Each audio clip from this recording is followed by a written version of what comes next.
أما بعد فأعوذ بالله من الشيطان الرجيم بسم الله الرحمن الرحيم كل من عليها فان ويبقى وجه ربك ذو الجلال والإكرام ترجمہ دا اللہ نزو اسماؤ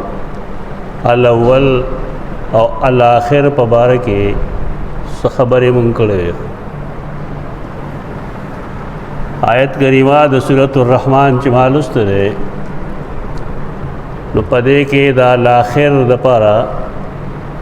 سجدہ الفاظ استعمالی الاخر دا ټول نرستو دا ټول نا آخری دا ټول نا رستو اللہ اولم دے و آخرم دے اول دے خبر دلیل دے چے دا مخلوق شروعات دا اللہ نمخ کی نلی شویخ اللہ دا کائنات جوکلی دا اول اسم دلالت پدی کئی چی دا کم خلق و خیال لارے چی دا دنیا عالم گند قدیم دے و دا پخپن پیدا شوی دے و دا رائے غلط دا دا نادرست رائے دا ټول سیزونا دا خالق کائنات اللہ رب العزت جوڑ کلی دی الاخر دا مطلب دے چی او دا سے وقت براشی چی دا کائنات بفنش زمکا اسمان دا غرونا دا بیشمیر اشیاء کم چی منگ تخکاری یا نخکاری دا بطول فانشی ختم بشی یو ذات پپاتشی چاہتا اللہ رب العزت وی دا خو یو عقیدہ ہم دا لیکن دے کی زمونگ دا پارا یو لوے سبق دے عقائد پدے کے سبقو نہیں دا پوئے خبری پگیخ دا وینا مطلب دارے چا اللہ اول لے یعنی مخلوق اگر پیدا کرے زمونگا پلاران زمونگا نکان زمونگا مشران دا ټول اللہ پیدا کرے اغیلہ کس جن ورکڑے دے ناغم اللہ ورکڑے دے او کاغیلہ سو زمکا و جیداد و عزت و علم ورکڑے ناغم اللہ ورکڑے دے دا اللہ رب العزت ورکئی انسانان دا پخپل زان لنشی جوڑو لے زمکہ دا اللہ دا للہ ملک السماوات والارض انسان تصرف دا حق حاصلی چدے پائے کے پخپل جن کے سو تصرف کئی سکار پکی گئی ورنہ انسان بسد زمک مالک شیخ دے خمریو دے زمک تبیا ورنوزیخ اسلام چے کم مالکیت ثابتی و دا غیر مقصد دانے چے دے انسان زمک دا یا جیدہ دے دے نو دے گندے بس اللہ درجے تو رسید او دے چے سکی ناکول شی دے اس نشی کو دے دتا پدے کے دا تصرف کولو دا کار کولو اختیار دے دے تا ملکیت وی کدے خرسی نو ہم خرسولی شی کدے چالا اسے ورکی ہے بکی نو ہم ورکولی شی کدے پکی جماعت جوڑی کدے اجرہ جوڑی کدے کور جوڑی کدے لیٹرین جوڑی کلار جوڑی عرص سے کئی کولش خو انسان دے ذہن ندا خبرو سا اباسیخ چل ازمکی اختیار مند اللہ دے پا دے خبروانی خلق نپوئیخ تا دے وجہ یو معمولی سڑے چل آگا لگ غند جیدادی ناغا ډیر عجیبه طریقې سره دا سلوکی دا بیهیویری خلکو سره خیال دا غدای چې دا مازان له پخپله پیدا کړی دا یا زه د اختیارمند یم، یا بگندے دا ہمیشہ زمائی دا د انسان تر ژونده پورې د دوی او چې کله انسان خپې اګرې ته کېږي نه نو بیا د هغه جایداد میداد ختم شي دی لا دفن شوي نه چې خلک د ده مال و جایداد د تقسیمولو انتظام کوي دا دنیا حال دی دا تقسیمات به کېږي اوس هم کېږي سبا به هم کېږي کال پس به هم کېږي 100 کاله پس به هم کېږي 1000 کاله پس به هم کېږي دنیا به روانه وي دغه شان د یو نه بل ته پاتې کېږي د بل نه بل ته پاتې کېږي د بل نه بل ته پاتې کېږي آخر کې به دا چا ته پاتې کېږي سبق دی کې دغه دی آخر کې دا وللہ میراث السماوات والارض د ځمکې میراث د آسمان میراث دا الله ته پاتې کېږي دا د بل چا نه وي انسانان خو خپله دې ځمکې ته دننه ورننوځي لہذا انسان له پکار داري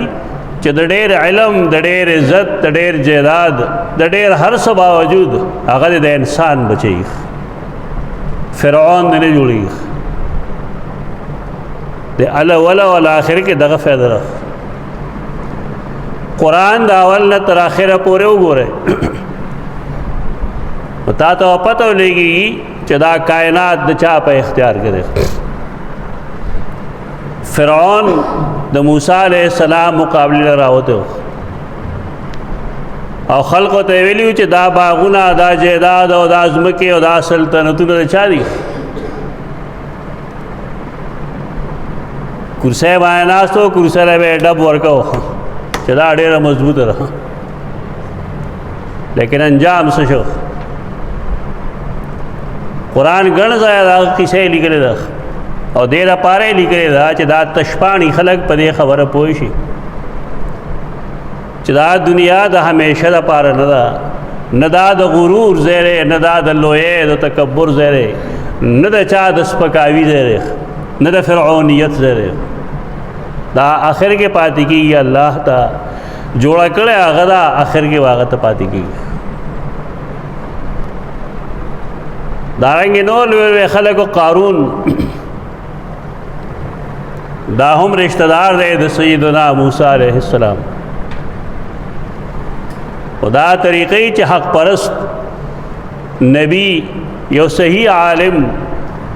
هغه چې یو غلطي وویني دینی یا دنیوي نو د هغې نشاندهي کوي چې دا کار غلط دی دا نه دي کول پکار دا د علماو فریضه ده زمونږ خلک په دې خفه کېږي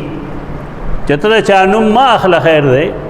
خو کاسې د یو کار ووینه سړی ځان وپېژني او خلکو ته وایي دا زه یاد کړم میانس کې دی کوونکي ته دا پته هم دی چې دی په دې کې شامل دی که نه دی شامل نو بیا به هغه کوشش دا کوي چې دا سړی په څه طریقه غلی کړي دا د خلکو عادت دی او ډېر پکې عالمانو ته هم خبرې کوي چې تاسو مه کوئ دا خبرې که نه دی له پکار دی چې دی قرآن مجید ووایي سابقین اهل کتاب یهود او نصارا دا غي د تباہی یو سبب دا و چې کانو لا یتناهون عن منکر فعلوه راغي مرضو هغې به وینا نه کوله خلق به نه منې کو د هغې برایۍ نه چې هغه چا کې موجود و د عالمانو فریضه ده نهی عن المنکر چې تا ته وي شرک مکوه کفر مکوه بدعت مکوه بدکار مکوه دا مکوه دا مکوه په دې شکر وباسه د الله شکر ادا کا چې داسې څوک کس ترې چې هغه تا جهنم ته نه پرېږدي ته په جهنم نه سود زمونږ خلک دې نه دا نا مسله جوړوي وي ما ته خبره وکړه او تا ته نه کوي نه چا ته به کوي او چې ته دومره بد ګڼې نو بیا چېرته غر کې اوسېږه انسان خو چې معاشره کې اوسېږي نو د ټولې معاشرې دا فریضه ده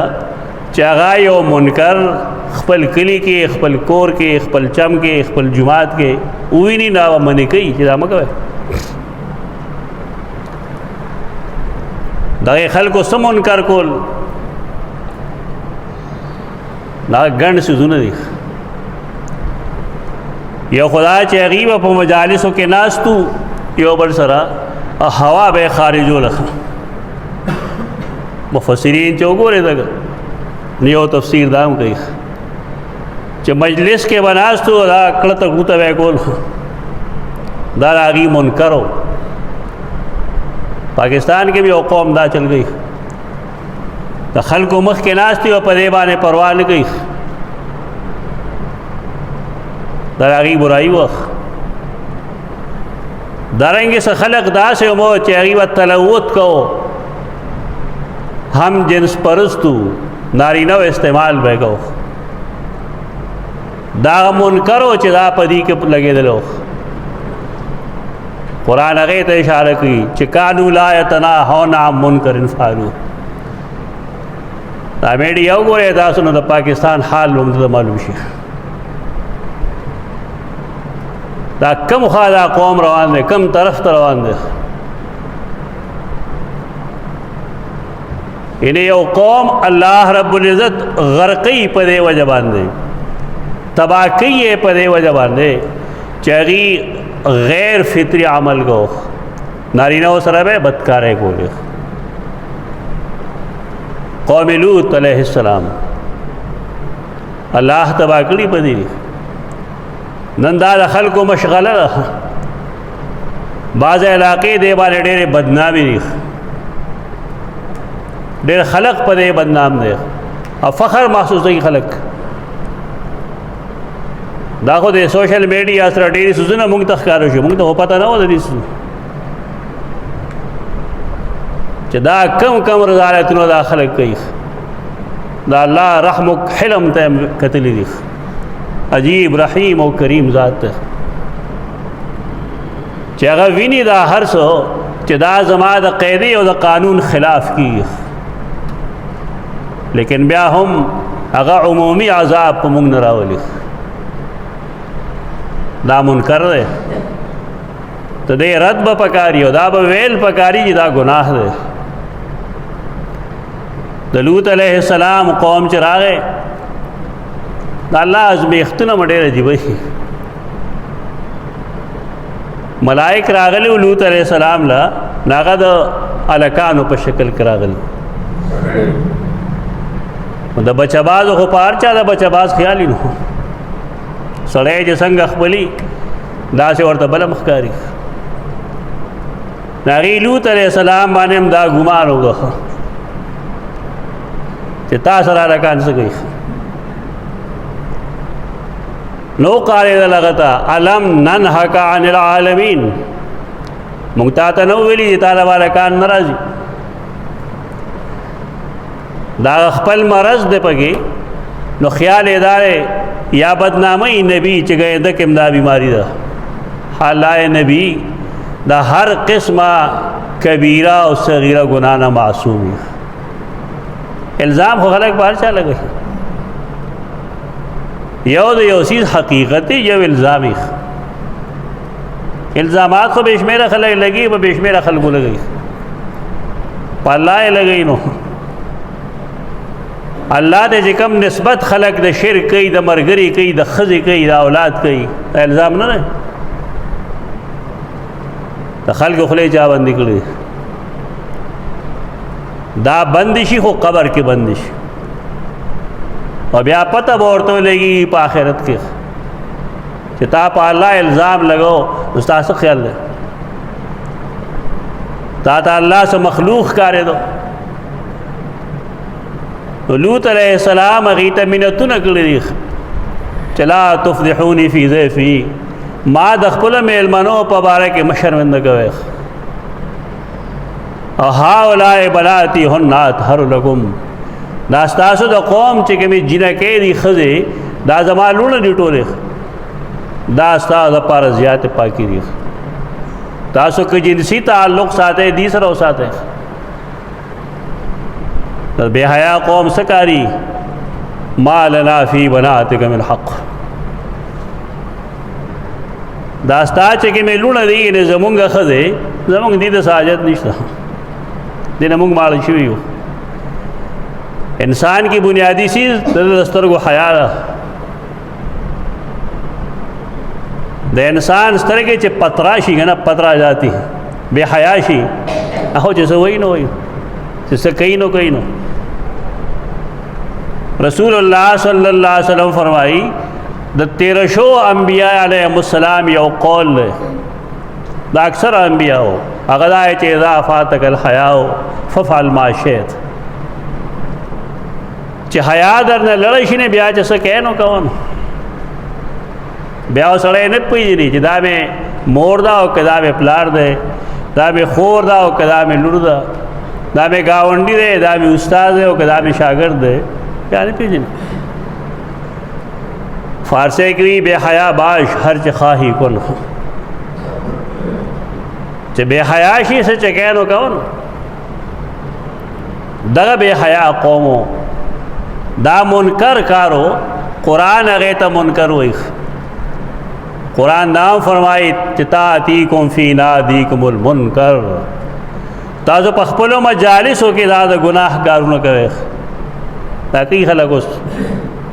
شپږ کسان او اته کسان تلي او ارامتوب یې جوړ کړي. قرآن مجید د دنیا هغه واحد کتاب دی آسمانی چې دا موږ ته ډېر څه ښودلی دی. زمونږ خلکو خو د هغې نه محض د تلاوت یو کتاب جوړ کړی دی، د ختم کتاب یې ګڼلی دی. لیکن دننه څه دي نو مسلمان له الله دا توفیق نه ورکوي چې یې ته کیني. پیسې ولې نه ګټي ځان له، بنګلې ولې نه جوړوي ځان له، ګاډي ولې نه اخلي چې قرآن ته کیني او قرآن زده کړي. زمونږ د تباهۍ اصل سبب دکه دی. یهود روانې کوي، نصارا روانې کوي، هغې نه انکار نشته. لیکن دا یهود او دا نصارا زمونږ دوستان کلو. قرآن مجید کې چې ته وګورې نو قرآن کې څه وایي چې دا اوس تاسو دوستان دي. اشد عداوة للذین آمنوا څوک دي؟ الیهود والذین اشرکوا، مشرکان هنود چې ورته مونږ وایو، او یهود دا د مسلمانانو د همیشه د پاره دشمنان دي. دې سره دوستی نه وي. لن ترضى عنک الیهود ولا النصارى حتی تتبع ملتهم. یهود او نصرانیان د مسلمانانو دوستان کیږي نه ترکه میں چې مسلمان یا یهودی شوی نه یا نصرانی شوی دی. څومره خلک دی چې هغوی د یهودیانو او د نصرانیانو د رضا کارونه کوي. تسلیما نسرین یو ښځه وه پخوا تعلیم یافته ورته به یاد وي چې هغې څه ګستاخي کړې وه د مشرقي پاکستان یا د بنګلادیش کوم ځای نه او یا سلمان رشدی چا چې د نبی کریم صلی الله علیه وسلم په باره کې بکواس کړو نه کوم ځای دی. دغه شان مسلمانان له هغې تحفظ ورکوي. دا منکر څیزونه دي چې مسلمانانو معاشره کې نن شروع شوي دي، دا مناکیر دي. نن هم د نبی کریم صلی الله علیه وسلم په ذات خلق حملې کوي، داغه په سنتونو حملې کوي، داغه په طریقو حملې کوي، داغه په احادیثو حملې کوي. زمونږ خلک سره خوځوي او دا ډېر نر مولا دی، نر مولا دی کافر مولا دی. یاد ساته قرآن مجید کې دا فرمایلی دي چې ډېر خلک داسې شته چې اضله الله علی علم، د علم باوجود گمراهی، عالم به همي او گمراه به همي بيدینه وای. حدیث کې راځي دین ته نقصان څوک ورکولی شي؟ هغه سړی چې هغه پوهی او هغه سړی چې قادر الکلام ډېره تیزه ژبه وي او قلم یې ډېر تیز وي، نو دې دین له فایده هم ورکولی شي، لیکن دین له نقصان هم دغه خلک ورکوي. مونږ ته د دې منکر نه د بچ کېدو څه حوصله او همت پکار ده. هغه شاعر وایي چې رهزنوں سے تو میں باغ آیا ده. کم چې غلاګرو کنه او ډاکې وې چولې هغې نه خود را تښتېدلم ځان مې بچ کړو. اب رهبروں نے مجھے گرائے. اوس هغه لار ښودونکي زمانه تورات او شوي دي ما به دي نه کوي. منکر چې کوم ځای کېږي د هغې رد به پکاري په دې خفه کېدل نه پکار. دا ښه خبره ده چې انسان همدردي زمونږه او مونږ ته هغه صحیح لار وښیي چې په دې جنت ملاویږي او په دې جهنم ملاویږي. قرآن کې د زړو اهل کتابو فریضه ښولې ده بما استحفظوا من کتاب الله. د دې خلکو په ذمه باندې د الله د کتاب حفاظت و دا علماء فریضه ده. رسول اللہ صلی اللہ علیہ وسلم فرمائی انبیاء کرام چې کوم دي دی مالی میراث نه پرېږدي. دا حدیث دی انبیاء کرام مالی میراث نه پرېږدي. د هغې میراث نه تقسیمېږي. البته انبیاء علیهم السلام علم پرېږدي. یو سړی چې هغه علم د دین حاصل کی نو دې سړي اخذ بحظ وافر د ډېره لویه برخه حاصله کړه. میراث د انبیاء سره قرآن او حدیث. میراث د نبی کریم صلی الله علیه وسلم قرآن او حدیث دی. د نبی کریم صلی الله علیه وسلم لور سیدہ فاطمہ رضی اللہ تعالی عنہا دا غي خیال داو چې زمونږه والد محترم سب باغونه او سو معمولی مختصر سے شی پرېښی دی مونږ ته به د دې میراث ملو شي. نبی کریم صلی الله علیه وسلم چې وفات کېدو د هغه بیبیانې ژوندی وې که مړې وې؟ ژوندی وې. 9 ښځې ژوندی وې. هغې 9 ښځو کې چا مطالبه کړې ده؟ یوې مطالبه نه ده کړې. اول مستحق د سیدہ فاطمه د امین دی وې که دا پخپله وه؟ زمونږ خلک بس امیان دي هسې پې صاحبان هم بېلارې پېښ شوي جذباتي. 20 کاله کېږي تقریبا 25 دلته نږدې یو کلی دی او د هغې نه یو ملا صاحب ما ته یو خط لیکلی و ځان ته د قرآن مجید عالم وی. خط به اوس هم چېرته ما سره وي. سوال پې کې دا و چې دا حدیث باندې تاسو عمل کوئ نو دا خو د قرآن مجید خلاف نه دی. قرآن خدا فرمائی چې للذکر مثل حظ الانثیین او تاسو سیدہ فاطمه له برخه نه ورکوئ. دا خط ډېر کافي وګدو 25 صفحې خط و. ما جواب ورکول مناسب نه ګڼل. ما ورته دا چې ته راشې بیا به خبرو وکړو.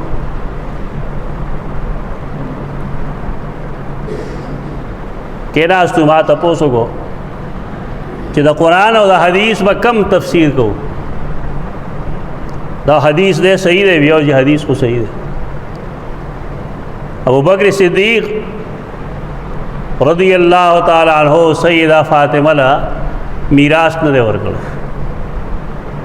دا خلک ډېر بڑا چڑھا کر بیانوي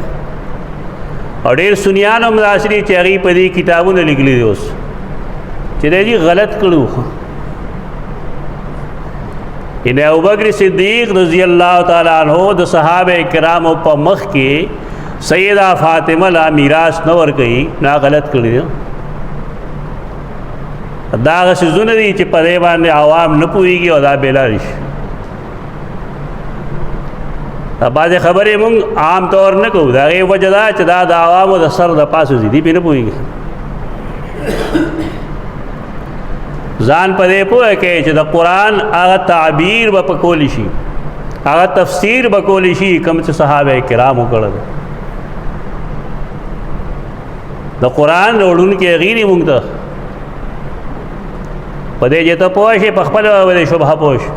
چې دا شبهه ده دا ګپ دی نبی کریم صلی الله علیه وسلم دغه فرمایلو چې مونږه څه پرېږدو میراث یعنی مال پاتې شي زموږ نه نو په کې میراث نه چلیږي تقسیمیږي نه بلکې دا د ټولو مسلمانانو مشترک او بکر صدیق هم دغه چلو کو هغه پسې دویم خلیفہ سیدنا عمر هم دغه چلو کو بیا دریم خلیفہ سیدنا عثمان هغه حال باندې وساتو اوس پکار دا و چې سیدنا علی له خلافت راغې فاطمه خدا هغه ښځه وه او بالفرض دې صحابو ظلم کړی وی نو پکار دا و چې دا ظلم ختم کړی وی لیکلی وی چې دا فدق یا فلان کیسیز دا سیده فاطمه دی اوس چونکې هغه وفات شوی نو میراث خو وځي هغې ته بیا به میراث ما ته پاتې کېږي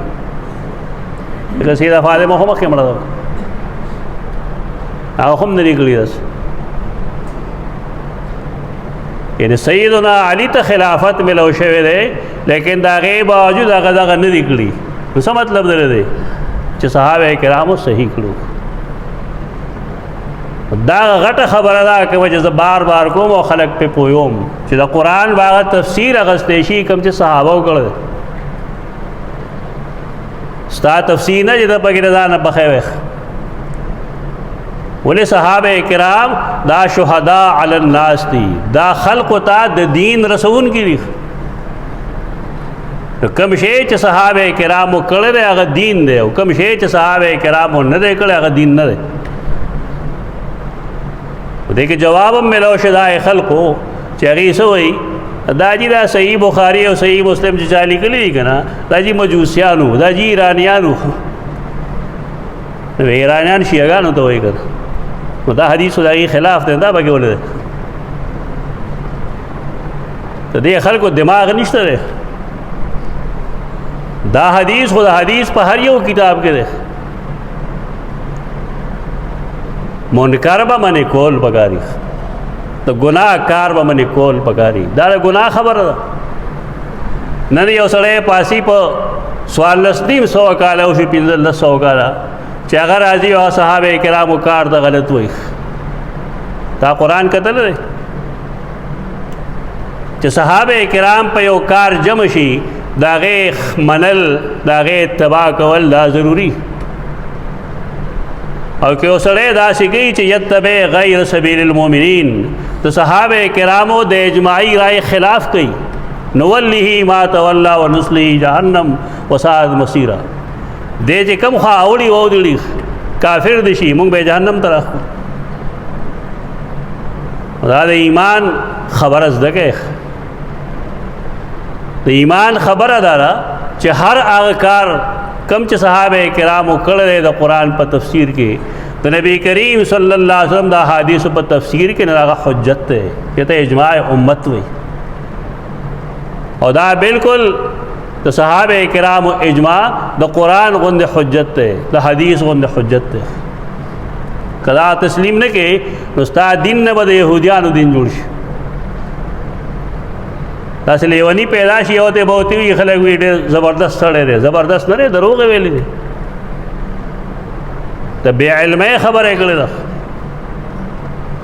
دا د ګمراهۍ خبرې دي الله اول هم دی مونږ ویلو بحث دغه دی نه چلی دی او الله آخر هم دی آخر څه مطلب دا کائنات به آخر کې هغه ته پاتې کېږي دا میراث د هغه دی ولې جوړ کړي د هغه دی دې کې مونږ دپاره سبق سره سبق دا دی چې مونږ د دنیا پورې زړه نه تړو دا نه دی مطلب چې دنیا ګټه مخ دروغ وایي خلک تعبیرات غلط کوي حدیث پورې خان دی حدیث یو ځل ما مخکې مې ویلی چې جی مونږ ته خلک حدیث کې ښیي چې الدنیا سجن المؤمن و جنت الکافر لفظي معنی وکړي که نه چې دنیا د مؤمن دپاره جیل خانه ده کافر دپاره جنت دی دا حدیث دی نو بیا یې مونځ چې کوو نه مونږ خړومبی دنیا غواړو چې اللهم ربنا آتنا فی الدنیا حسنه امیان غریبانان پې دوکه شي او د ځان ډېر همدرد جوړوي زه ډېر همدرد یم د قوم نه په حدیث پوهېږي نه په قرآن پوهېږي، هسې گپ شپ لګی سړی. دنیا به هر انسان ګټي، دا لازمه ده. هر انسان به کسب کوي، هر انسان به محنت کوي، خپله خېټه او په خپله ډکوي. د خپلې ښځې خېټه او په خپله ډکوي، د خپل اولاد خېټه او په خپله ډکوي. دا د هر کس فریضه ده. لاس و په لاس نه اچوي چې ناست دی بس په آرام باندې. ولې دنیا کې راغلی دې لپاره یو چې ښه ژوند وتېرو، لیکن داسې به نه کوو چې دنیا سپي شو. آخوا مونځ کېږي موږ به دنیا کوو، قرآن مجید به ویلی شي موږ به دنیا پسې منډې وو. کم چې برایي ده مونږ کې هغه دغه ده. دنیا ګټلو کې مسله نشته دی. دنیا پسې داسې لګېدل چې د انسان نه الله او رسول پاتې شي، 5 وخته مونځ ته پاتې شي، حج او زکات ته پاتې شي، د پلار مور خدمت ته پاتې شي، د ښځې خدمت ته پاتې شي. دغه ګناه دی. نور دا چا نه دی ویلي چې ته دنیا مه ګټه. دا تا ته چا ویل چې دنیا مه ګټه؟ او بل چې مونږ وایو اللهم ربنا آتنا فی الدنیا حسنه، حسنه څه ته وایي؟ دنیا کې حسنه حسن خوالی ته وایي. توفیق د نیکۍ، توفیق د ګټې، ښه حالات. انسان به محنت هم کوي او الله نه به غواړي. یہ خدا کا مطلب ہے. پاتې شو حدیث نو حدیث وضاحت ما مخکې کړی دی. الله دې نه کړي جیل ته هو مونږ شاید څوک نه تللی، خو تاسو کې څوک تللی دی به تجربه وي چې جیلیان په خپل سوي نه پاسېدی شي، نه کېناستی شي، نه خوراک کوي، نه څښاک کوي. د هغې څه خاص اوقات دي، پی کې بار وځي، پی کې څوک ملاوي، یعنې پابندۍ پکې. نو دا د مسلمان دپاره جیل خانه په دې بنیاد دا چې دی کې پابندۍ. تا ته ایثار وختي به پاسې مونځ بګې روزه کې خو ډېر تکړه وی که نه، مونځ ټایم به داخل نه و، مونځ کوه ټول روزه کې دا مونځ کړی دا خوشحالي چې ما مونځ کړی شوی نه دا مونځ زما دا خبره دی دا ناسته یاد ساته انشاءالله قیامت کې یو ځای شو نو تا ته پته ولګېږي چې ما څه ویلي دا مې ښه ذمهدارۍ سره ویلي. دا مونځ نه کېږي ولې سهار شوی لا دی نو تا خو د سهار نه 15 منټه مخکې مونځ کړی دی، قبل از وقت مونځ نه کېږي. دا اوس د مازدیګر مونځ وکړه کېږي بس مونږ به یې وکړو وشي، لیکن الله یې خو نه مني. دې کې خلک ډېر تکړه دا ویښي که نه د قوم د رضا خیال چې ساتي د هغه استاد ډېر تکړه چې روژه تېره شي بیا د هغې استاد قدر و قیمت نه وي. البته روژه کې دا قدر و قیمت وي. تراول هم راولي او هر ماسخوتن یې میلمه کوي هم دا دومره خودغرضي ده زموږ د قوم. هر ماښام یې میلمه کوي، ته باید یې ټول کال کې دی کلي کې نه و د استاد. احترام نه وي خو چې روژه شي نو هر سړی ورته محتاج شي، ولې د ده د مرضی کار کوي. بس دا خو د هر یو سړي ذهن کې دلته کې دا فرعونیت دی، قانونیت دی چې یو سړی دی زما د مرضی کار کوي. خیر دی که دی پې جهنم ته لاړ شي. دا الله د رضامندتیا کار کول دا بنیادی خبرې دي. منکر دا مناکیر دي، دا نه کول پکار. نبی کریم صلی اللہ علیہ وسلم ته 2 ورځې جبریل امین راغلی او اوقات یې ورته ښودلي وو. دا ستا کوبړی باندې نه چلېږي ته ځان له ټایم وګورې. 2 ورځې رسول الله صلی الله علیه وسلم له جبریل راغلی وو. اول روز باندې اول ټایم کې راغلی وو. اول ټایم دا مطلب چې سحر داخل شو تو دا ټایم نه مونځ وکړه. نن سبا سهار څه ټایم داخلېږي؟ پاسېدلی یې چېرته پېشمنۍ چې هغه مستحب و او د سهار مونځ له پاسېدل فرض دي. څومره زمونږ عملي کمزوري ده.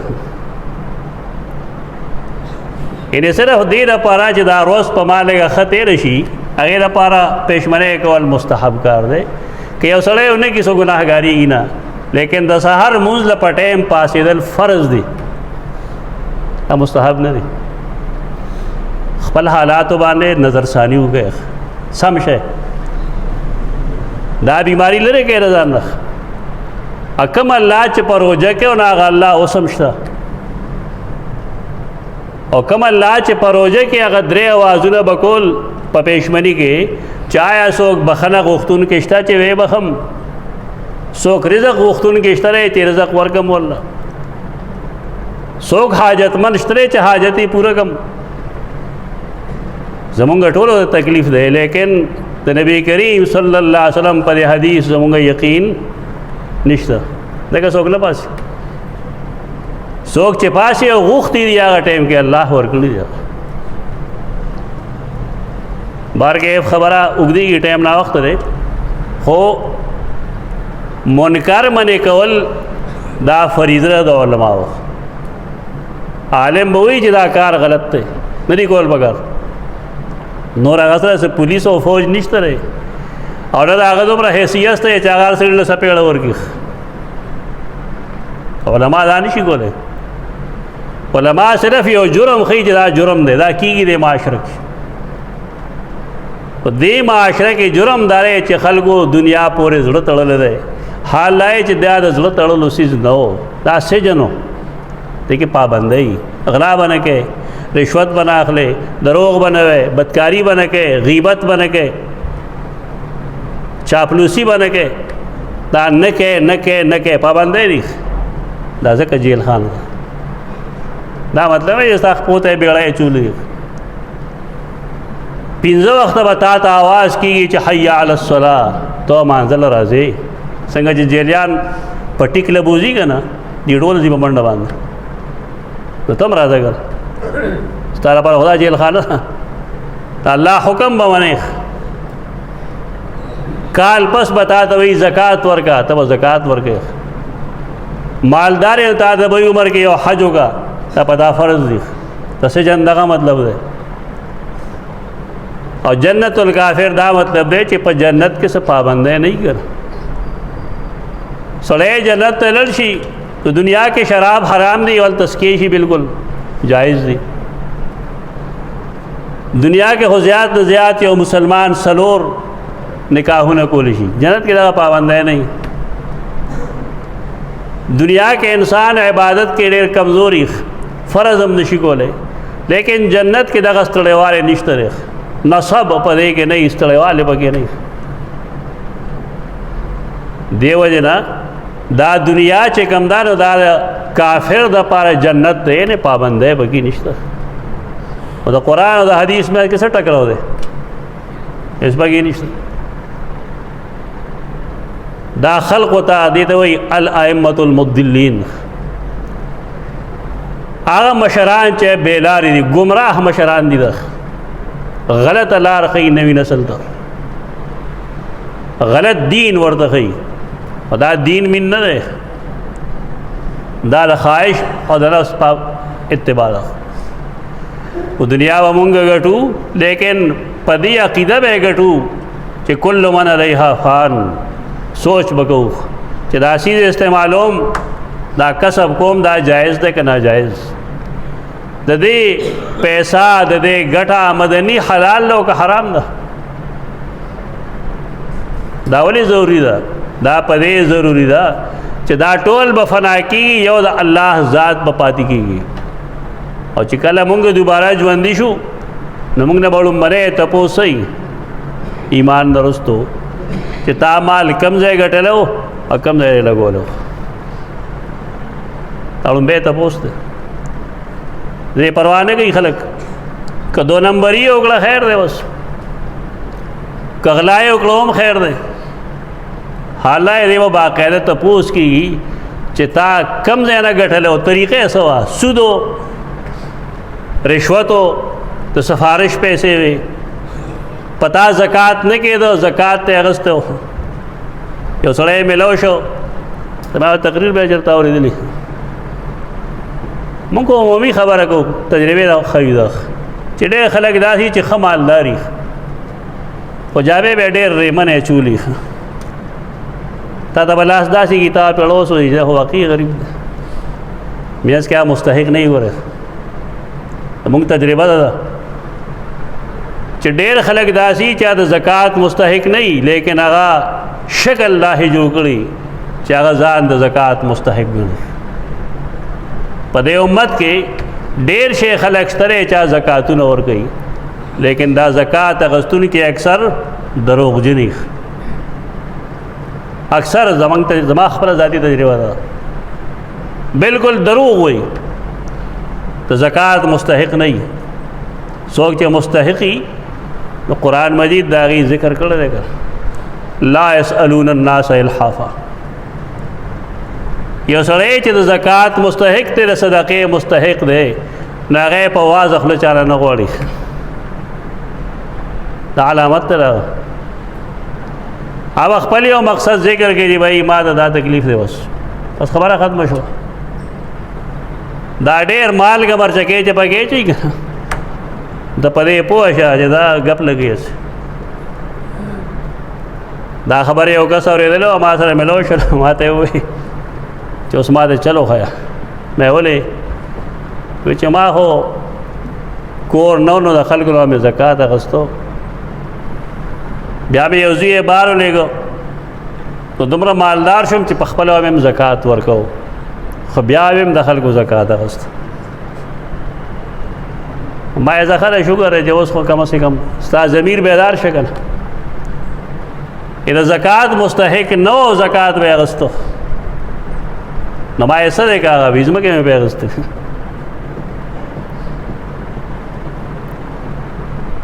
دې سیز سره دا خبرې خو ډېرې لرې لړی شي که نه سړی ډېر لرې نه راغله کافي لرې نه ما پېژندم نه نوم یې مخو ځای یې مخو جړلی ما ته یې څه وکړم ما ته ویل څه باره ما سره مدرسه کې کیا څه کیمره خو نه لګېدلې که نه مې ولې وي ستا خبرې اکثر بیا خورېږي ډېرې مې نه مونږ په دې خبره پوهېږو خو شکایت دی زمونږ دې خلکو نه ځکه چې ما ته پته ولګېږي چې دا سړی دروغجن دی نو زه به خامخا د بل مسلمان باندې بیا بدګماني کوم دا باعث خدا خلک جوړ شګه مونږ ته خو چې څوک ودرېږي را د لاس وګتي نه مونږ وایو یاره مستحق به یې ور به کول خو چې دا حرکتونه کوي یو سړی چې هغه مستحق نه وي او بیا هم کوشش دا کوي نو ما یې ماله خو نور څه چل نه راځي نه ما ته څه مسله په دې کې معلومه ده خو دغه یو کېدی شي چې ټول حساب کتاب ته وکړه چې څومره پیسې به تا د خلکو نه والي د زکات په نوم هغه به د لکونو په حساب کې نو ما یې څه ویلی شم اوس د یې خو زکات شوی دی ځکه چې یې خو تاله درکړي زکات په نوم دی ته ورته مستحق ښکارېدی خو اصلا خدا نه دی شوی یعنې په ظاهر خو ټیک دی چلېدلی دا خبره لیکن اصلا خو نه دی شوی ولې زکات خو مستحق ته نه یې رسېدلی نو مې زما په نیز خو طریقه بدایي چې زامنو ته ووایه چې ښه پیسې ګټي او بس هم دکه لکونه روپۍ څومره چې دی اخیستی هغه زکات کې ورکړه خپل طرف نه د خلکو طرف یعنې دا زمونږ د خلقو کار دی دنیا چې کوم دی یاد ساته دنیا حلوة خضرة دنیا شنه ده خوږه ده ها دا څاروي چې ته پرېږدې که نه په دې پکې توره خوږه ګیا ګوري ځانه څاروی مه جوړوه که نه لکه د حلال حرام تمیز کوه جایز ناجایز تمیز کوه چې دا خوړل ماله پکار دي که نه دي پکار او د هغې وجه دکه ده چې یبقا وجه ربک ذوالجلال والاکرام قارون ځان سره څه وړل قرآن د هغه کیسه یې کړې ده او دی فرمایلی دي چې د هغې چابیانې د خزانو چابیانې لتنوء بالعصبه کنجانې دومره وې چې هغه یو ډلې د ځوانانو به نه شوې پورته کولی یو بریګیډ به هغه چابیانې نه شوې پورته کولی چې چابیانې دومره خزانه به څومره وه یعنی چابي خو ژرندې ته لګولی شي که نه او جننده یو لوی خزانې ته لګولی شي. خو چې کله یو ګروپ یو 50-60 کسان د هغې چابیان نشي ګرځولی اوچتولی، دا خزانه به څومره وه؟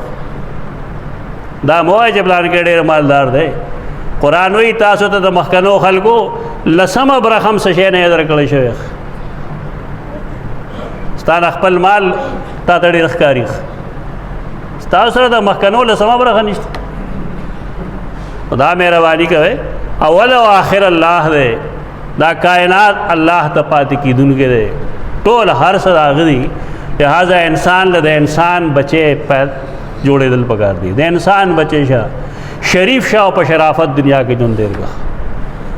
د عاجزانو خلکو غوندې وخت تېر کړه. که ته عالم او که ته جاهل یې، که ته مالدار او که ته غریب یې، هر څه شی چې انسان اوسېږه. الله رب العزت هغه به تا سره چرې سختي نه کوي، هغه ډېر نرمي کوونکی دی، ډېر مهربان دی. لیکن کله چې انسان د لویۍ کردار خپل کړي نو بیا الله د هغه سټ ماتوي. اقول قولي هذا استغفر الله لكم ولسائر المسلمين.